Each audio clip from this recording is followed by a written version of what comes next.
नमस्कार, स्वागत है आपका द न्यूज पर। मैं हूं आपके साथ शिप्रा सैनी।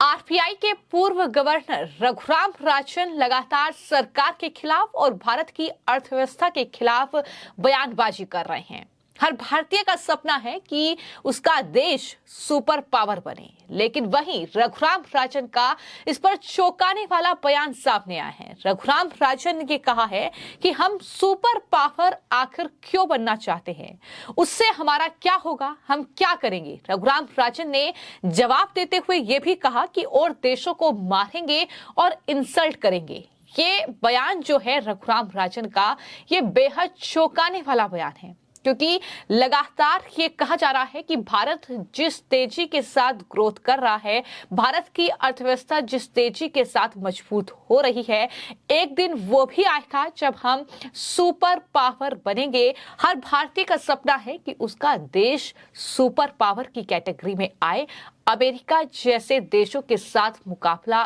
करे। ये हर भारतीय चाहता है, लेकिन रघुराम राजन ऐसा नहीं चाहते हैं। दरअसल द ललन-टॉप को दिए गए इंटरव्यू में जब सुपर पावर को लेकर उनसे सवाल किया गया तो रघुराम राजन ने ये बेहद अजीबोगरीब बयान दिया। उन्होंने कहा कि हम सुपर पावर क्यों बनना चाहते हैं, उससे क्या करेंगे हम, और देश को मारेंगे और इंसल्ट करेंगे। उन्होंने ये भी कहा कि हमें अपनी इच्छा दूसरे देशों पर नहीं थोपनी चाहिए। साथ ही जिस तरीके से एक आरबीआई के पूर्व गवर्नर के तौर पर रघुराम राजन का ये बयान सामने आया है, उनका ये मानना है कि महाशक्ति का दर्जा पूरी तरह से सैन्य ताकत से जुड़ा हुआ है। ये जाहिर तौर पर एक बेहद चौंकाने वाला बयान है, जिस तरीके से रघुराम राजन ये इस तरह की बयानबाजी कर रहे हैं। इससे पहले मैं आपको ये बता दूं कि रघुराम राजन का जो बयान सामने आया था राहुल गांधी के साथ, जो उन्होंने इंटरव्यू किया था, उसमें ये कहा था कि भारत की जीडीपी ग्रोथ जो है वो 5% भी नहीं बढ़ेगी, लेकिन 7% से ऊपर भारत की जीडीपी ग्रोथ रही है। उसको लेकर भी जब सवाल इसी शो में दरअसल रघुराम राजन, जो कि आरबीआई के पूर्व गवर्नर रहे हैं, उनसे किया गया तो वो चुप्पी साध गए, उनके पास जवाब नहीं था और लगातार वो इस तरह की बयानबाजी कर रहे हैं। इससे पहले भी मैंने आपको ये बताया था कि किस तरीके से रघुराम राजन ने एक पॉडकास्ट को दिए गए इंटरव्यू में इस बात का जिक्र किया था कि दरअसल भारत की स्थिति अफ्रीका जैसी है। भारत के सिर्फ कुछ ही इलाके ऐसे हैं जो डेवलप हैं, जिसमें राजधानी दिल्ली, गुड़गांव और नोएडा का जिक्र करते हुए उन्होंने कहा कि सिर्फ यही कुछ इलाके विकसित हैं, बाकी जो भारत है उसकी स्थिति अफ्रीका जैसी है। तो इस तरह के बयान रघुराम राजन की ओर से दिए जा रहे हैं। आपको यह भी बता दूं कि लगातार रघुराम राजन की जो दिलचस्पी कांग्रेस में बढ़ी है, जिस तरीके से वो कांग्रेस पार्टी के नेता राहुल गांधी के साथ न सिर्फ भारत जोड़ो यात्रा में नजर आए हैं, बल्कि कांग्रेस पार्टी के सांसद धीरज साहू के घर पर जो नोटों से भरी अलमारियां जब्त हुई हैं, जो 350 करोड़ से भी ऊपर की जब्ती हुई है, उस पर भी उनका जो कमेंट सामने आया था, उसमें कहा था कि ऐसा कुछ भी गलत नहीं किया है धीरज साहू ने। पैसे रखना कोई गलत बात नहीं है।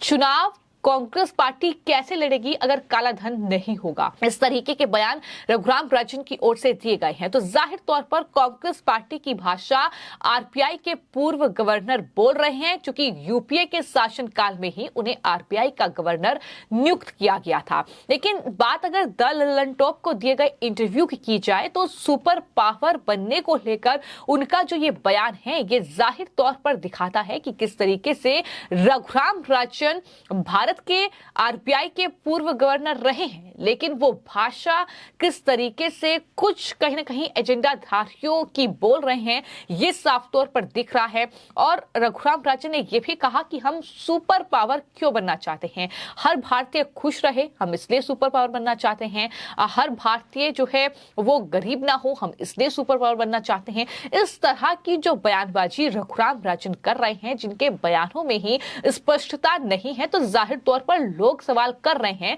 कि आखिर क्या वजह रही कि यूपीए के शासनकाल में रघुराम राजन को आरबीआई का गवर्नर चुना गया, जो अर्थशास्त्री खुद को कहते हैं, लेकिन जो भी उनके दावे होते हैं सरकार के खिलाफ जिन योजनाओं को लेकर रघुराम राजन ने जहर उगला है, दरअसल वो तमाम जो बयान हैं उनके वो उन पर ही भारी पड़े हैं, क्योंकि देश की अर्थव्यवस्था को लेकर सिर्फ सरकार को घेरने के लिए जिस तरह की उन्होंने बयानबाजी की है वो सही आकलन भारत की जीडीपी का नहीं कर पाए, वो सही आकलन मोदी सरकार के द्वारा जो जारी की गई योजनाएं हैं उनका नहीं कर पाए। क्योंकि मैन्युफैक्चरिंग के मामले में, मोबाइल मैन्युफैक्चरिंग की अगर बात की जाए तो भारत लगातार तेजी के साथ ग्रोथ कर रहा है और कहीं ना कहीं अंतर्राष्ट्रीय लेवल पर भी भारत की मौजूदगी या भारत की उपलब्धता बढ़ रही है और यही तमाम चीजें हैं जो कहीं ना कहीं रघुराम राजन जैसे लोगों को खटक रही है। क्योंकि जाहिर तौर पर कांग्रेसी कनेक्शन है,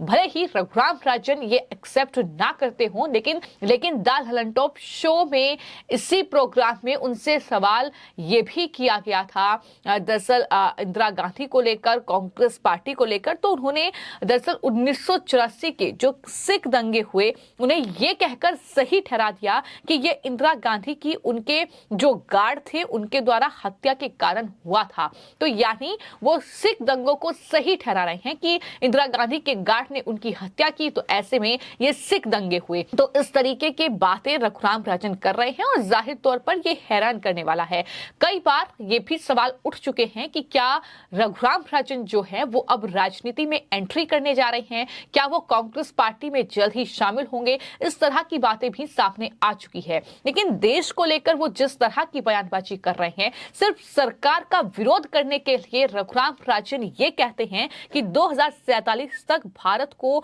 विकसित बनाने का लक्ष्य जो सरकार ने रखा है ये संभव नहीं है। मौजूदा ग्रोथ रेट से ये संभव नहीं है कि भारत 2047 तक विकसित हो पाए। इतना ही नहीं, उन्होंने ये भी कहा कि 2047 तक लोअर मिडिल इनकम तक ही भारत पहुंच सकता है। जबकि जैसा कि मैंने आपको जानकारी दी थी कि 2030 तक भारत जो है वो दुनिया का तीसरा सबसे बड़ा देश होगा जीडीपी ग्रोथ के मामले में, जिसकी